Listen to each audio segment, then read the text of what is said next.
মুস্তাফিজকে যে খেলতে যেতে দেয়া হয়নি, যুক্তি ছিল নিরাপত্তা, যে তাকে হিন্দুত্ববাদীরা হুমকি টুমকি দিচ্ছে। মানে ভারতেই সমালোচনা হয়েছে এসব আচরণের।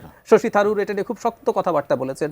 আমরাও সঠিক সিদ্ধান্ত নিয়েছি। আমি একটা কথা বলতে চাই, এই স্টেপগুলোর মাধ্যমে ধাপে ধাপে ভারতকে আসলে এই মেসেজ দিতে হবে। এটার জন্য কিন্তু একটা পেইনফুল টাইম যাবে। ক্রীড়া উপদেষ্টা আসিফ নজরুল ক্রিকেটারদের সাথে একটা বৈঠক করেছেন, তারপরে তিনি প্রেস কনফারেন্সে বলেছেন যে আইসিসি যেহেতু বাংলাদেশের ভেন্যু বদলানোর অনুরোধ রাখেনি, এর অর্থ এবার টি-20 বিশ্বকাপে শেষ পর্যন্ত খেলা হচ্ছে না বাংলাদেশের। মানে দুই দেশের যে রাজনীতি, আমি বলি যে পার্শ্ববর্তী দেশের রাজনীতি, সেই রাজনীতির একটা বড় বলি মনে বাংলাদেশে ক্রিকেট হয়ে গেল। আমি বলি এভাবে কথা বলবো না, আমরা বরং আমাদের জায়গা থেকে যে শক্তিমত্তা দেখিয়েছি সেটাকে আমি প্রশংসা করতে চাই। মানে খেলা ঠিক খেলা না, খেলা বহু ক্ষেত্রেই রাজনীতি, এটা মনে রাখতে হবে।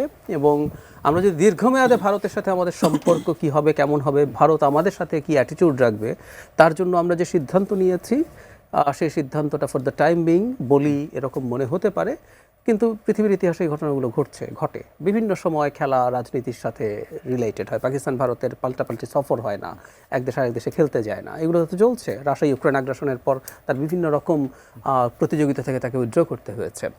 এখন একটা জিনিস একটু মনে রাখা দরকার, আমি এটা মনে করি, বাংলাদেশ আর আইসিসি অ্যাপারেন্টলি মনে হচ্ছে, কিন্তু আপনি ভারতের আলাপটা করেই ফেললেন। আইসিসি না, আসলে এটা ভারতের সাথেই এক ধরনের প্রক্সি যুদ্ধ। আইসিসির এই মুহূর্তে যিনি হেড, তিনি হচ্ছেন জয় শাহ, অমিত শাহ ছেলে। মানে বিজেপির যদি ফেস চিন্তা করেন, মোদির সাথে সাথে তারপরে অমিত শাহ, যোগী আদিত্যনাথরা আসে, তার সন্তান।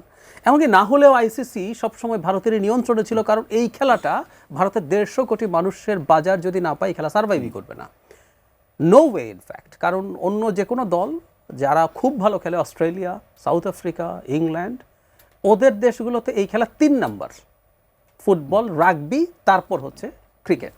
সুতরাং ওই একে তো তাদের মানুষ কম, তার উপর ওগুলোতে টপ খেলা না। সো আসলে ক্রিকেট এই সাবকন্টিনেন্টের উপর ডিপেন্ডেন্ট, এবং সত্যি বলতে আমাদের উপরও ডিপেন্ডেন্ট। আমাদের 20 কোটি মানুষের বাজার আছে, সুতরাং এটা যে সব দিক থেকে তাদের সুবিধা হয়েছে নট নেসেসারিলি। কিন্তু যে কথাটা বলতে যাচ্ছিলাম, মুস্তাফিজকে কেন্দ্র করে শেষ পর্যন্ত পরিস্থিতি যেই জায়গায় গেল, এমনকি স্বয়ং আইসিসির যে নিরাপত্তা রিপোর্ট এটা পাবলিশড হয়েছিল, তাতে বলাই হয়েছে মুস্তাফিজ থাকলে আমাদের রিস্ক বেড়ে যাবে।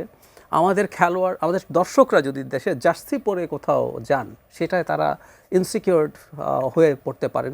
এসব জানার পর বাংলাদেশ যেটা চেয়েছিল সেটা তো খুবই লজিক্যাল। এমনকি মুস্তাফিজকে যে খেলতে যেতে দেয়া হয়নি, যুক্তি ছিল নিরাপত্তা, যে তাকে হিন্দুত্ববাদীরা হুমকি টুমকি দিচ্ছে। মানে ভারতেই সমালোচনা হয়েছে এসব আচরণের। শশী থারুর এটা নিয়ে খুব শক্ত কথাবার্তা বলেছেন, যে তুমি একটা সরকার, তোমাকে কিছু হিন্দুত্ববাদী লোক হুমকি দিল আর তুমি তার নিরাপত্তা নিশ্চিত করতে পারবা না। তো তুমিই বলছো আমাদের প্লেয়ারের নিরাপত্তা নাই, তুমিই বলছো আমাদের যদি টিম যায় সেখানে যদি মুস্তাফিজ থাকে, বলছে না যে মহাবিপদ হয়ে যাবে, কিন্তু সিকিউরিটি রিস্ক যেটা মডারেট ছিল সেটা মডারেট টু হাই হয়ে যেতে পারে। তো এরপর আমরা একটা ভ্যানু চেঞ্জ করা তো খুবই লজিক্যাল ছিল, তারা সেটা করলো না। আমরাও সঠিক সিদ্ধান্ত নিয়েছি। আমি একটা কথা বলতে চাই, এই স্টেপগুলোর মাধ্যমে ধাপে ধাপে ভারতকে আসলে এই মেসেজ দিতে হবে। এটার জন্য কিন্তু একটা পেইনফুল টাইম যাবে।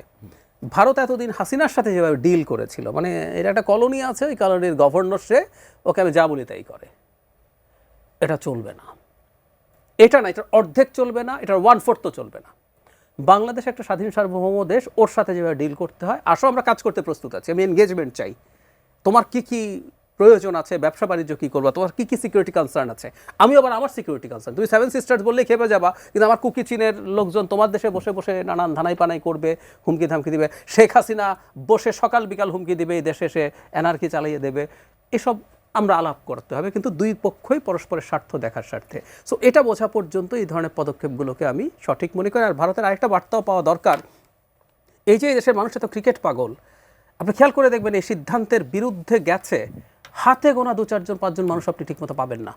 এত কিছুর পরে যে একটা বিশ্বকাপের মতো কম্পিটিশন খেলতে পারছে না, কিন্তু মানুষ is very much in favour of this decision. তো এটাও ভারতকে বুঝতে হবে, এই দেশের মানুষকে কি পরিমাণ ত্যক্ত বিরক্ত তারা করেছে, যে মানুষ এখন এইরকম হয়ে গেছে।